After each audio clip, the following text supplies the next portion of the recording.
주님께서 여러분과 함께 요한이 전한 거룩한 복음입니다. 주님 영광 받으소서. 그날 곧 주간 첫날 저녁이 되자 제자들은 유다인들이 두려워 문을 모두 잠가 놓고 있었다. 그런데 예수님께서 오시어 가운데 서시며 평화가 너희와 함께 하고 그들에게 말씀하셨다. 이렇게 말씀하시고 나서 당신의 두 손과 옆구리를 그들에게 보여주셨다. 제자들은 주님을 뵙고 기뻐하였다. 예수님께서 다시 그들에게 이르셨다. 평화가 너희와 함께, 아버지께서 나를 보내신 것처럼 나도 너희를 보낸다. 이렇게 이르시고 나서 그들에게 숨을 불어 넣으며 말씀하셨다.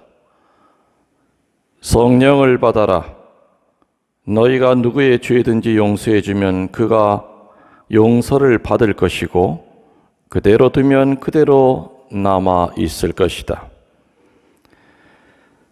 12 제자 가운데 하나로서 쌍둥이라고 불리는 토마스는 예수님께서 오셨을 때 그들과 함께 있지 않았다. 그래서 다른 제자들이 그에게 우리는 주님을 배웠소 하고 말하였다. 그러나 토마스는 그들에게 나는 그분의 손에 있는 못자국을 직접 보고 그 못자국에 내 손가락을 넣어보고 또 그분 옆구리에 내 손을 넣어보지 않고는 결코 믿지 못하겠소 하고 말하였다. 여들의 뒤에 제자들이 다시 집안에 모여 있었는데 토마스도 그들과 함께 있었다. 문이 다 잠겨 있었는데도 예수님께서 오시어 가운데 서시며 평화가 너희와 함께 하고 말씀하셨다. 그리고 나서 토마스에게 이르셨다. 내 손가락을 여기 대보고 내 손을 보아라. 내 손을 뻗어 내 옆구리에 넣어 보아라. 그리고 의심을 버리고 믿어라. 토마스가 예수님께 대답하였다. 저의 주님, 저의 하느님. 그러자 예수님께서 토마스에게 말씀하셨다. 너는 나를 보고서야 믿느냐? 보지 않고도 믿는 사람은 행복하다. 예수님께서는 이 책에 기록되지 않은 다른 많은 표징도 제자들 앞에서 일으키셨다. 이것들을 기록한 목적은 예수님께서 메시아이시며 하느님의 아드님이심을 여러분들이 믿고 또 그렇게 믿어서 그분의 이름으로 생명을 얻게 하려는 것이다. 주님의 말씀입니다. 그리스도님 참여합니다.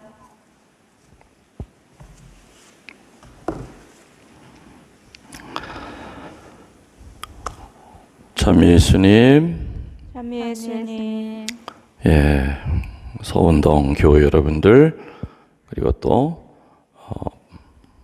생방송을 통해서 텔레비전 앞에 앉아 계실 또 많은 교우분들 주님의 부활 다시 축하드립니다.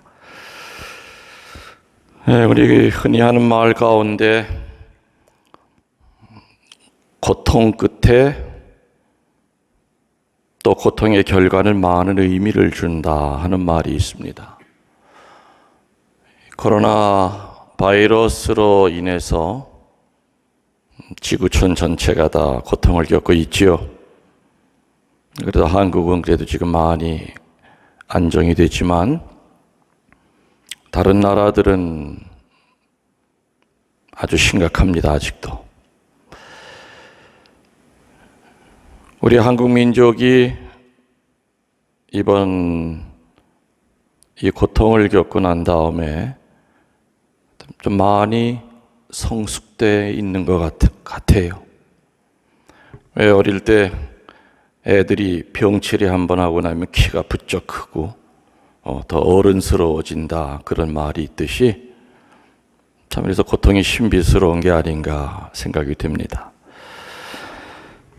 여러분들 지난 부활 8부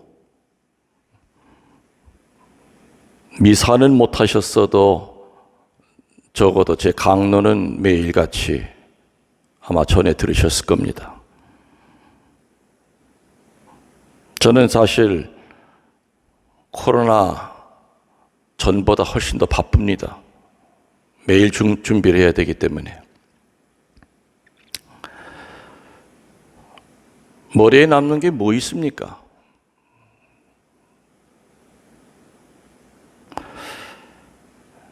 팔 일 동안 마르코, 마테오, 루카, 요한 이 사복음 사가가 목청껏 외친 게 뭐냐 이겁니다.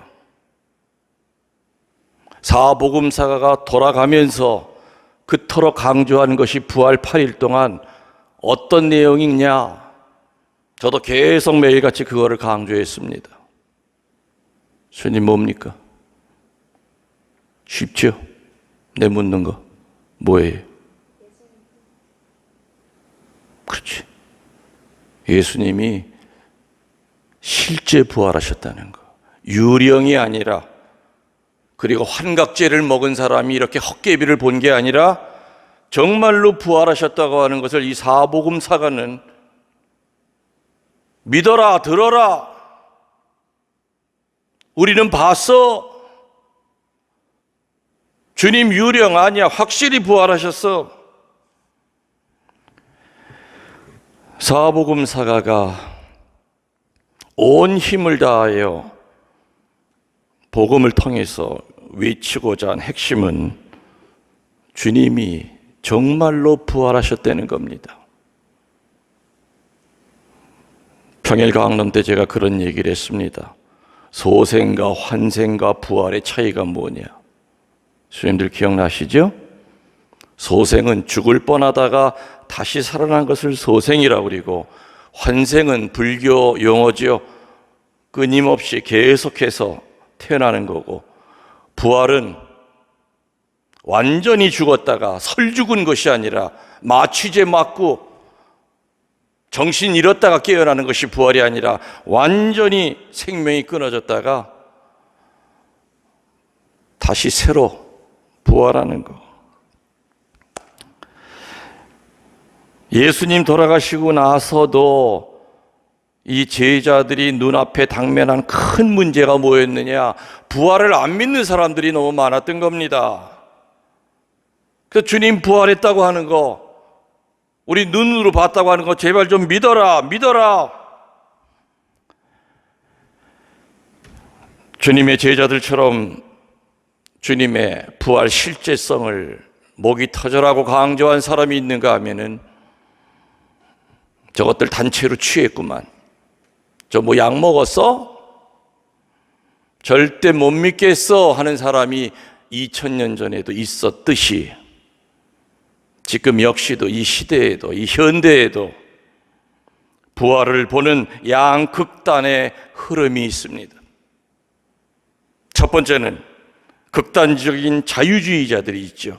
이 극단적인 자유주의자들은 주님 부활의 역사성을 인정하지 않습니다. 단지 부활의 현대적인 의미만을 목청껏 외치고 삽니다.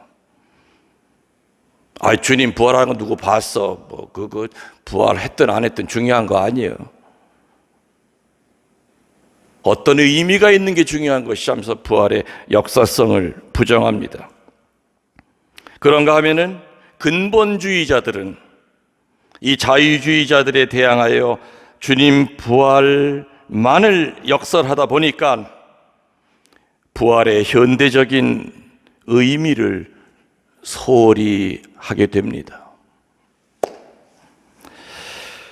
극단적인 자유주의자들도 돼서는 안 되고 근본주의자들도 우리는 거기에 휩쓸려 가면 안 됩니다. 우리들이 지향하는 그 목적은 뭐냐? 복음주의자들이 되어야 됩니다.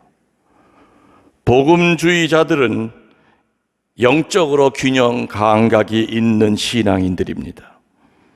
부활의 실제성을 믿으면서 동시에 이 세상에 사는 다양한 현대인들에게 주는 그 부활의 메시지를 받아들여서 구체적으로 내 삶 가운데 열매를 맺어 살아가는 사람들이 바로 순수한 복음주의자들이라고 합니다. 그래서 우리는 복음주의적인 부활의 의미를 찾으려고 애써야 됩니다. 복음주의적인 부활의 의미를 찾는 그 첫 단추가 뭔지 압니까?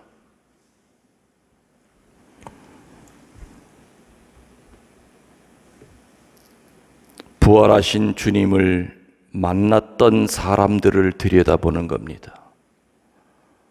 주님께서 부활하셔서 누구를 만나서 어떤 말을 하셨고 주님이 찾아갔던 그 사람들의 마음 상태가 어땠었는지를 먼저 우리는 묵상해야 됩니다.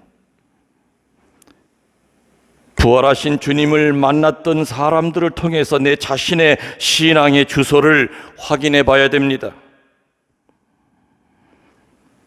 부활한 예수님이 어떤 사람들에게 나타나셨는가는 대단히 중요합니다. 그리고 예수님을 만났던 그들이 그 후에 어떤 변화가 있었는지가 더 중요합니다. 어떤 변화가 있었는지는 강론 끝에 마지막으로 결론으로 정리해 드리겠습니다.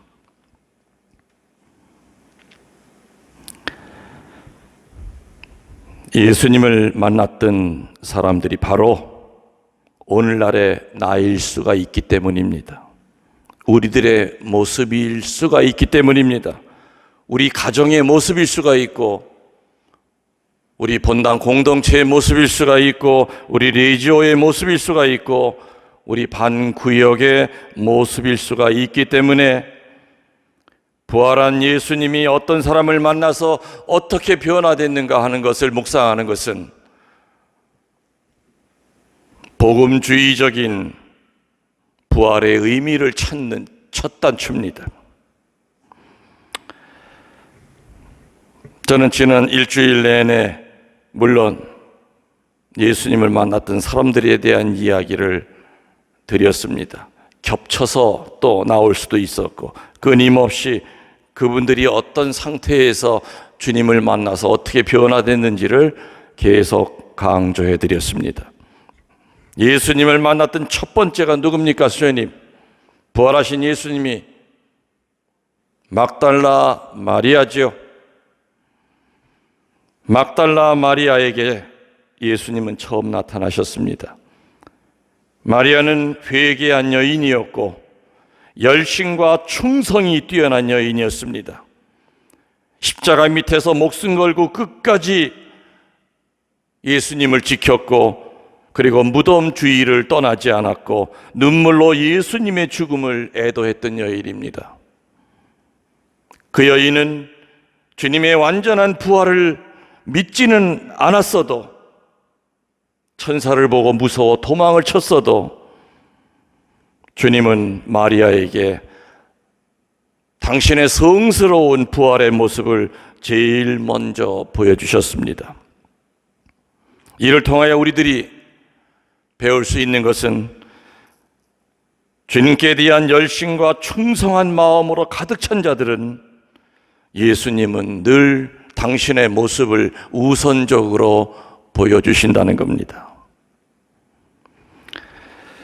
이 세상에서도 요령만 피우는 사람들은 인정을 못 받습니다. 마찬가지로 교회 안에서도 신앙을 요령을 피우는 사람들이 있습니다. 신앙은 질러가는 지름길이 없습니다. 그냥 우직하게 앞만 보고 열심과 충성으로 막달라 마리아처럼 순명하고 살다 보면 예수님께서는 당신의 모습을 보여주십니다. 막달라 마리아가 첫 번째입니다. 첫 번째, 12 사도가 아니라 주님의 부활을 첫 번 본 사람은 주님께 충성과 열심을 바쳤던, 주님의 무덤을 떠나지 않았던 그 위험한 순간에도 십자가 밑에서 끝까지 주님을 쳐다보며 지켰던 막달라 마리아에게 예수님은 가품을 하십니다. 두 번째로 누구에게 나타나셨습니까? 다락방에 숨어 있는 제자들에게 나타나셨습니다. 다락방에 숨어 있는 제자들의 발끝에서 머리 꼭대기까지 가득 차 있는 그 어두운 감정의 정체는 뭔지 압니까? 두려움과 공포였습니다. 두려움과 공포에 떨고 있는 그 제자들에게 나타나셔서 뭐라고 그러셨습니까? 너희에게 평화가 있기를 하면서 용기를 북돋아 주십니다. 너희에게 평화가 있기를, 이 말은 너희에게 담대함이 있기를, 너희에게 용맹한 마음이 있기를. 오늘 지금 이 순간에도 죽음의 공포와 싸우는 분들이 많습니다. 앞날에 대한 두려움 때문에 벌벌 떨고 있는 사람들도 얼마나 많겠습니까? 암병동에 가보십시오. 얼마나 많은 사람들이 사형 선고를 받고 하루하루를 하느님께 감사하며 사는지 모릅니다.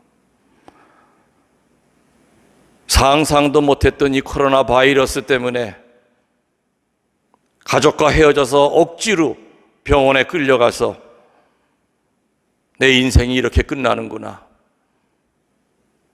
미사 한 번 못 받아보고 땅속에 묻히는 사람들이 그 죽을 때 얼마나 두렵고 공포스러웠겠습니까?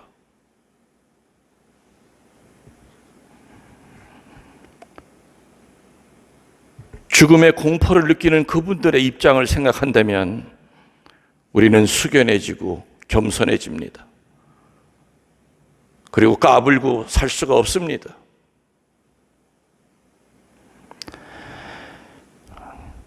사형수들은 죽음에 대한 공포 속에서 살아갑니다. 앞날에 대한 두려움도 우리들을 구석으로 몰아놓습니다. 이 세상이 앞으로 어떻게 될 거예요? 이거 말세가 아니에요. 내 손주 손녀들은 앞으로 어떻게 살아야 되지? 나도 혹시 어느 날 살다가 또 이상한 병에 걸려 죽는 거 아니에요? 환경에 대한 두려움, 미래에 대한 두려움, 때로는 나를 힘들게 하는 사람들에 대한 두려움, 이제껏 만났던 사람마다 정말 내가 애써서 사랑했던 그 사람마다 나는 늘 상처를 받았어. 이제 사람 만나기 두려워. 무서워, 사람이. 예수님은 그런 우리들에게, 두려움과 공포에 떨고 있는 우리들에게 오늘 얘기하십니다. 너희들에게 평화가 있기를. 다른 말로 얘기하면은 사람을 네 가슴 속에 담지 말고 주님이 나를 품고 살아라. 그러면 담대해질 것이다. 너의 두려움과 공포는 사라질 것이다. 세 번째로 부활한 주님이 만난 사람은 오늘 복음에 나오는 쌍둥이라고 불리는 토마스입니다. 도마에게 나타나셨습니다. 내 손을 내밀어 내 옆구리에 넣어 보아라. 그리하여 믿음 없는 자 되지 말고 믿는 자 되어라. 도마는 그분 앞에 무릎을 꿇고 나의 주님, 나의 하느님. 도마에게 예수님은 너는 나를 보고야 믿느냐? 보지 않고 믿는 자가 진복자니라. 도마는 의심과 회의와 불신의 대표자였습니다. 모든 분열과 깨짐은 의심으로부터 시작이 됩니다. 의처증, 의부증에 걸려있는 그런 가정은 깨질 수밖에 없습니다. 오늘도 부활한 주님은 의심과 불신과 회의의 깊은 수렁에 빠져 있는 자들에게 서로 믿고 신뢰하라, 나를 믿는 자가 되라고 힘있게 격려해 주고 계십니다. 네 번째로 부활하신 주님이 만났던 사람은 엠마오로 가는 두 제자에게 나타나셨습니다. 엠마오로 가는 두 제자에게 나타나셔서 성서를 풀이해 주시고 빵을 축성해 주십니다. 엠마오로 가는 그 두 제자는 주님이 십자가에 못 박히시자마자 낙담하고 절망해서 낙향길에 있었던 겁니다. 주님 따르다가 우리는 낙담하고 절망 상태에 빠질 수가 있습니다. 주님 때문에 핍박당하다 보면 낙심할 수가 있습니다. 가난하다고, 못생겼다고, 못 배웠다고, 가진 거 없다고, 재주가 없다고 얼마나 많은 사람들이 절망하고 낙심하고 체념하면서 숙명론자로 전락되어 살아가는지 모릅니다. 그러나 누구든지 부활한 주님을 만나기만 하면 달라집니다. 갈 때는 절망의 엠마오 길이었지만은 주님을 만나고 돌아올 때는 희망의 길이 되어 단숨에 예루살렘을 향하여 줄다른 질쳐 갈 수 있는 힘이 생기는 겁니다. 마지막 다섯 번째 부활한 주님이 만났던 인물은 티베리아 호숫가에서 베드로와 대면하십니다. 주님을 잃고 다시 고기 잡는 옛생활로 되돌아간 베드로와 제자들, 밤새 고기를 잡지 못해 기진맥진한 제자들에게 요깃거리를 준비해 주셨던 그 예수님, 그리고 베드로에게 뭐라고 그럽니까? 요한의 아들 시몬아, 네가 이 사람들이 나를 사랑하는 것보다 더 나를 사랑하느냐? 예, 주님, 아시는 바 같이 저는 주님을 사랑합니다. 그럼 내 어린 양들을 돌보아라. 근데 이것을 세 번을 연거푸 물으십니다. 왜 세 번을 물으셨습니까? 명예회복입니다. 베드로는 예수님을 세 번 배반한 전과자였습니다. 그래서 늘 부끄러움과 수치심 때문에 괴로워하고 있었습니다. 맏형 노릇을 못했다는 것 때문에 괴로워서 사는 게 아니었던 인물이 바로 베드로였습니다. 그런 베드로에게 다시 세 번 묻고 대답을 들으심으로써 영적인 명예회복을 시켜주신 겁니다.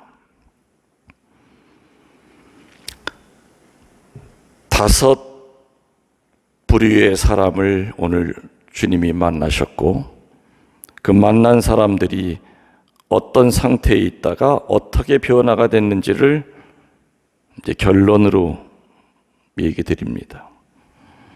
이처럼 부활한 주님은 막달레나에게서 슬픔과 눈물로부터 해방시켜 주신 겁니다. 다락방을 찾아가셔서 공포와 두려움에 떨고 있는 제자들에게서 해방을 시켜주신 겁니다. 의심과 불신과 회의에 가득 차 있던 도마를 해방시켜주신 겁니다. 낙담과 절망으로부터 힘들어하던 엠마오 두 제자들을 해방시켜주신 겁니다. 수치심과 부끄러움으로부터 벗어나기 힘들었던 베드로를 해방시켜 주신 겁니다.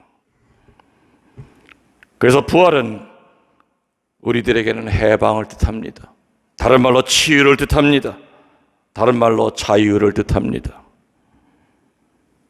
교우 여러분들, 오늘 묵상한 여러 가지의 그 어둠으로부터 자유로워지시기를 기원합니다. 우리는 막달라 마리아처럼 충성과 열심으로 주님이 당신의 모습을 보여주기를 간절히 청해야 됩니다. 부활은 올해도 왔듯이 내년에도 올 겁니다. 부활은 진화해야 됩니다. 부활은 왔지만 아직 안 왔습니다. 오늘은 부활이 온 것 같은데 내일 또 어떤 사건 때문에 부활이 아니라 지옥에서 헤매고 있을지도 모릅니다.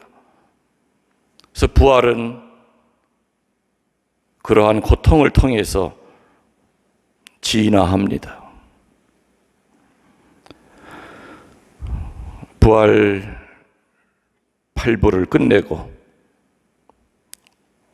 주님의 자비주의를 보내면서 다시 한번 다른 사람의 부활보다 과연 내가 부활했는지를 생각하고 오늘 여러분들에게 들려드린 이 5사람의 그 모습이